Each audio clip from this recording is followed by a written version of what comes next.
इमरान खान साहब से अदालती हुक्म के बावजूद पार्टी के रहनुमाओं की मुलाकात नहीं करवाई गई। इस हवाले से जो तफसीलात हैं मैं आपके साथ शेयर कर देता हूँ।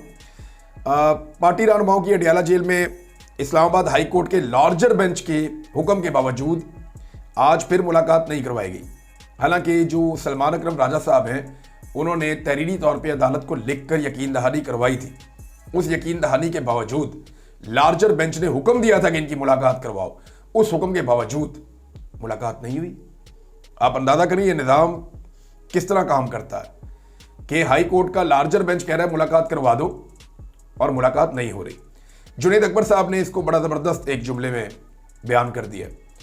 वो ये कहते हैं कि इमरान खान से मुलाकात का फैसला अगर किसी हवलदार की तरफ से आता तो इस पर ज़रूर अमल दरामद हो जाता, लेकिन हाई कोर्ट के फैसले को पैरों तले रोंदना हमारी बदकिस्मती है और यही हो रहा है। अब ये सोचना पड़ेगा चीफ जस्टिस जो कायम मकाम है इस्लामाबाद हाई कोर्ट के डोगर साहब और उनके साथ जो दीगर दो जजेस मुअज़्ज़ज़ बैठे थे कि 3 रुकनी बेंच है, लार्जर बेंच है, उन्होंने एक फैसला दिया है और उस फैसले को पैरों तले रौंद दिया गया। पाकिस्तान तहरीक इंसाफ की जो क़यादत है वहाँ मौजूद थी। कौन कौन था मैं आपको बता देता हूँ। इसमें उमर अयूब खान साहब थे, शिबली फराज साहब थे, अल्लामा राजा नासिर अब्बास साहब थे, साहबजादा हामिद रजा साहब थे, आज़म सवाती साहब थे, जुनैद अकबर साहब थे और हाई कोर्ट के हुक्म के मुताबिक मुलाकात होनी चाहिए थी, जैसा कि सलमान अकरम राजा साहब ने हाई कोर्ट के कहने पर लिख कर भी दे दिया था। लेकिन मुलाकात करवाई नहीं गई, जानबूझकर नहीं करवाई गई और अदालत की हालत ऐसे ही है। नाज़रीन, पाकिस्तान दुनिया का वाहिद मुल्क है जहाँ पे कर्जा लेने के बाद खुशी मनाई जाती है। यानी दुनिया में कोई भी मुल्क आगे नहीं निकल सकता या तरक्की नहीं कर सकता कर्जे के साथ। कर्जे के साथ आप सिर्फ अपने ऊपर जो दबाव पड़ रहा है उसको मैनेज कर सकते हैं। कोई आपको मुश्किल है या इमरजेंसी है तो उससे आप निकल सकते हैं। आप अपनी इकॉनमी को सहारा देने की कोशिश कर सकते हैं, लेकिन तरक्की नहीं कर सकते, आप कर्जे के साथ नहीं कर सकते। लेकिन ये दुनिया का वाहिद मुल्क है जहाँ पे तरक्की और खुशहाली को कर्जे के साथ जोड़ा जाता है और इस पर मुबारकबादें पेश की जाती हैं और इसको करार दिया जाता है कि जी ये खुशी की खबर है। मिसाल के तौर पे हमारे बहुत सारे ऐसे सहाफ़ी और दानिश्वर हैं, जब इमरान खान साहब के दौर में वो कर्जा लेते थे या IMF के पास जाते थे और कर्ज की बात होती थी तो वो इमरान खान को ताने देते थे, वो इमरान खान साहब को कोसते थे और वो ये कहते थे जी खुदकुशी क्यों नहीं कर रहे आपने कर्जा क्यों ले लिया है, आप मुल्क पे कर्जे चढ़ाते जा रहे हैं। लेकिन जो रिजीम चेंज ऑपरेशन के बाद गुज़िश्ता 3 सालों में रिकॉर्ड कर्जे लिए गए हैं उसका पाकिस्तान की तारीख में कोई मुकाबला नहीं है।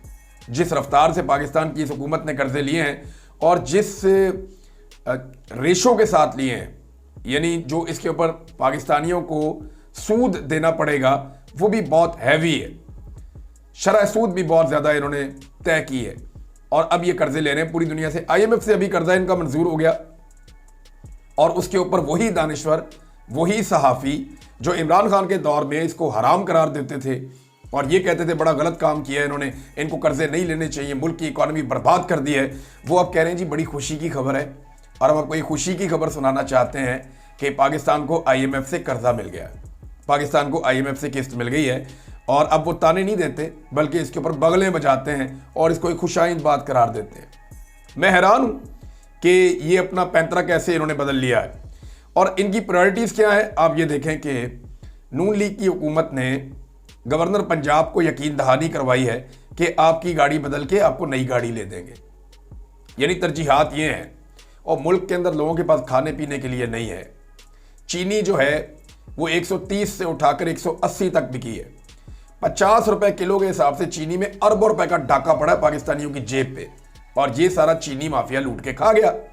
इमरान खान के दौर में चीनी 70 से 80 की होती थी तो ये शोर मचा देते थे, ये नाच नाच के घुंघरू तोड़ देते थे और आज वो 180 की हो गई है तो उसके ऊपर किसी की ज़बान नहीं बोलती, कोई उसके ऊपर प्रोग्राम नहीं करता।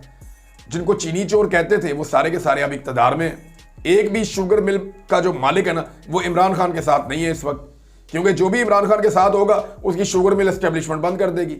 बस इतनी सी बात है।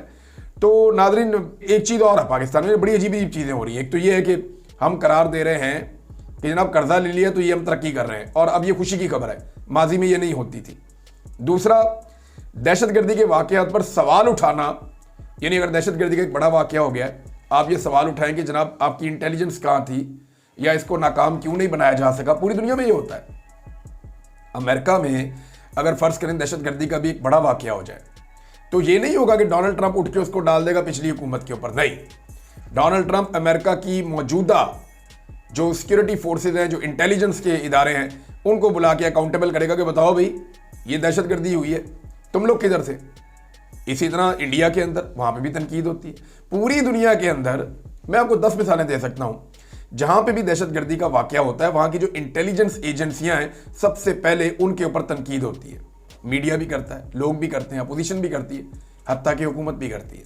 लेकिन पाकिस्तान में ऐसा है कि दहशतगर्दी के वाकयात पर सवाल उठाना, इसको करार दिया जाता है कि जी ये रियासत के ऊपर आपने हमला कर दिया। भाई एक बंदे ने सवाल पूछा है कि ये दहशतगर्दी हो गई है, पूरी की पूरी ट्रेन अगवा हो गई है, पूरी पूरी सड़क रोक के वो बंदों को लूट लेते हैं, हथियार छीन लेते हैं वजीर के, वो जहां दिल करता है नाका लगाते हैं, जो दिल करता है वो करते हैं। अभी कोयटा में फिर धमाका हो गया, वो तफसीलात मैं आपको बताता हूं। तो ये सारा कुछ इसको दहशतगर्दी करार देते हैं। अब सवाल पूछें दहशतगर्दी है ये, फिर उसको वो ये कहते हैं कि जी आप दहशतगर्दों को ग्लोरीफाई कर रहे हैं, आप रियासत के खिलाफ खड़े हो गए। हालांकि हम तो रियासत के वफादार हैं, हम तो ये पूछ रहे हैं कि मामला यहां तक पहुंचा क्यों और ये दहशतगर्दी हुई कैसे, इनको रोकना किसकी जिम्मेदारी थी और कौन नाकाम हुआ है। जब तक आप अपनी कमियों और कोताहियों के ऊपर तवज्जो नहीं देंगे, अपनी नाकामियों के ऊपर अकाउंटेबिलिटी नहीं करेंगे, एहतसाब नहीं करेंगे, तब तक आप नाकामियों से कैसे बचेंगे।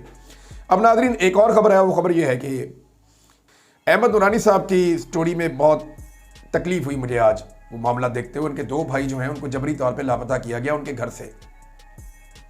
मेरी जब अहमद नूरानी साहब से बात हुई तो उन्होंने कहा कि मेरी बहन ने मुझे फ़ौरन कॉल कर दिया था। मैं उस वक्त कॉल सुन रहा था और मुझे बिल्कुल समझ नहीं आ रही थी कि मेरे घर पे हमलावर कैसे हो गए। वहाँ मेरी माँ है, मेरी बहन है, मेरे 2 भाई हैं। तो मेरे 2 भाइयों को जबरी तौर पे वो लापता करके लेके गए और लाइन डिस्कनेक्ट कर दी। और उस वक्त मेरे घर के अंदर माहौल जो है वो बड़ा टेंस था। ये बातें उन्होंने मुझे बताई थी। अब मामला ये है कि जो अहमद नूरानी साहब के भाई हैं, ये 10 दिन से ज़्यादा वाक़या हो गया, ऑलमोस्ट 10 दिन के करीब हो गए हैं। उनकी वालदा अदालत के चक्कर पे चक्कर लगा रही। ये तीसरी पेशी थी, वो फिर अदालत में गई। जस्टिस इनाम अमीन मिन्हास, ये भी नए जज हैं। मैंने आपको एक बात बताई है ना कि जितने भी केसेस जबरी तौर पे लापता अफराद के हवाले से अब लगते हैं, वो 26वीं आईनी तरमीम के नतीजे में बनने वाले जजेस के पास लगते हैं। कोई भी केस जो है वो 26वीं आईनी तरमीम के तहत जो जजेस आए हैं हाई कोर्ट्स के अंदर, उनके अलावा कहीं और नहीं लगता। ये मैनेजमेंट ही ऐसा लगता है कि सारी की सारी जबरी तौर पे लापता अफराद के हवाले से है, क्योंकि DGISPR और जो बलूचिस्तान के वज़ीर आला हैं वो इस मामले को जस्टिफाई भी कर रहे थे, जबरी गुमशुदगियों के मामले को। और ये देखें एक वक्त आएगा कि रियासत जबरी गुमशुदगियों के मामले पे माफ़ी मांगेगी और वो इसे एक गलत पॉलिसी करार देगी। लेकिन ये वाला जो DGISPR हैं ये और ये जो वज़ीर आला बलूचिस्तान है, इनका नाम कहाँ लिखा जाएगा उस वक्त। इनके ये बयान फिर भी रिकॉर्ड का हिस्सा रहेंगे। तो ऐसी बात अपने मुंह से नहीं कहनी चाहिए जिसको जवाब फराहम ना किया जा सके। जस्टिस इनाम अमीन मिन्हास साहब ने अहमद नूरानी के भाइयों का केस ईद के बाद तक के लिए मुलतवी कर दिया है। सहाफ़ी अहमद नूरानी साहब की जो वालिदा हैं वो ज़ारो कतार रोते हुए अदालत में उन्होंने मुकालमा किया, आप अल्लाह को हाजिर नाजिर जानकर बताएं, अगर आपके बच्चे होते या इनके बच्चे होते, ये जो वहाँ इंतज़ामिया के लोग खड़े, तो क्या करते आप, ये उनकी वालिदा ने पूछा। फिर उन्होंने कहा कि उस रोज़ मैंने आपसे पूछा था मेरे बेटों को कुछ हो गया तो कौन जिम्मेदारी लेगा या कौन जिम्मेदार होगा। तो इस पे जस्टिस राजा इनाम अमीन मिन्हास साहब ने अपनी बेबसी का इजहार करते हुए कहा कि अल्लाह रहम करेगा। जज साहब अल्लाह तो रहम करेगा, उसने ज़मीन पे आपकी जिम्मेदारी लगाई हुई है। इस ज़मीन के ऊपर उन्होंने अल्लाह ताला ने इंसान को अपना नायब बनाकर भेजा है और आपको अल्लाह ताला ने वो मनसब दिया है जो सबसे बड़ा मनसब होता है। आपको अल्लाह रब्बुल इज़्ज़त ने मुनसिफ बनाया है, आप काजी हैं, आपको इंसाफ देना है। और एक माँ रोती हुई आपकी अदालत में मौजूद है और आप उसको इंसाफ नहीं दे पा रहे।